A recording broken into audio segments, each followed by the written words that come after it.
What is going on, Pats Nation? You guys already know who it is. Patriots Global here, back with another video, and in this one, the New England Patriots are continuing their 2022 draft class here, entering the fourth round with pick 121 overall. The New England Patriots go cornerback, back-to-back cornerback, and I do not hate it. This time they're going Jack Jones out of Arizona State, another guy they met with. They met with Marcus Jones. They also met with Jack Jones. Both guys they met with in draft meetings and kind of just the offseason process in the draft this offseason. And it seems like that is something the Patriots are really doing more than ever this offseason. They are really going with guys that they actually met with this offseason. You look at their first round pick in Cole Strange. You look at Jack Jones. You look at Marcus Jones. And I really can't remember a time that the Patriots valued these meetings so much. Now, here's what I'll say about this pick. This is another reach by the Patriots. And unfortunately, that is kind of just the name of the game for the Patriots, this 2022 draft. And it's not just amongst Patriots fans, it's amongst all 32 team fan bases. The Patriots have been reaching. They reached in the first round with Cole Strange. They reached in the second round, and they are reaching here again. Now, cornerbacks have been flying off the market even since the first round. I believe like the first 4 picks were edge, corner. I mean, these corners are just flying off the board. But people had Jack Jones as a projected 6th to 7th round pick, and you're getting him here in the 4th round, your first 4th pick at that. See, I wouldn't have minded this pick if it was later in the draft, okay? I'm not someone who's real high on Jack Jones personally. Between him and Marcus Jones, I really wanted the Patriots to go Marcus. They did, but then right after they went Jack Jones, you had Zion McCollum still available here, and you decided to go Jack Jones over him. Zion McCollum, the obvious better option at corner when it comes to length, when it comes to size, all-around raw ability.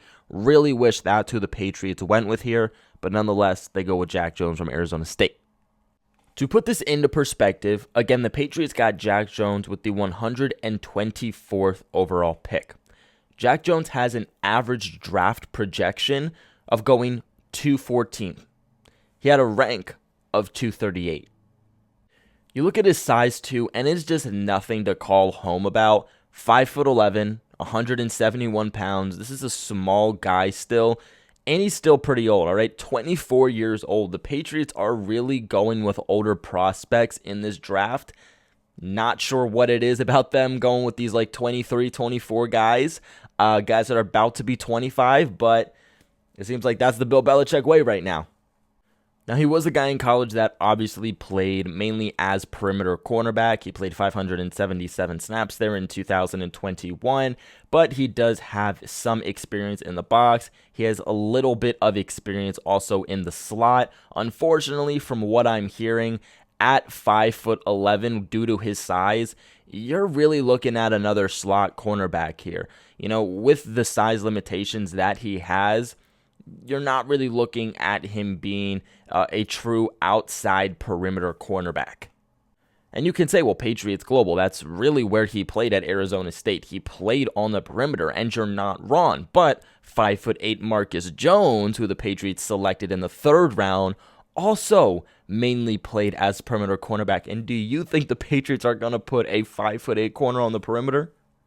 Again, this pick is really just screaming, potential slot guy, kind of someone who you're going to plug in at the nickel. This is going to be like a big special teamer. But again, in the 4th round, a guy that was a projected 7th round pick, who you're really just going to get slot and special teams out of. I really don't love it. Maybe Belichick has a plan with this guy that we don't currently see, and I'm sure he does. But right now, from a realistic standpoint, trying to view where he's going to pan out in this defense, you just have a tough time saying, hey, there's obvious places that you could have gone at the cornerback position that were better than this. Even his stats here, I really wouldn't say they're great. In 2021, he posted his best season with an overall grade of 79.4. He allowed a passer rating of 86.3. He had 3 interceptions, allowed 3 touchdowns, allowed 410 yards, was targeted 50 times with 33 receptions, and played an overall of 661 defensive snaps.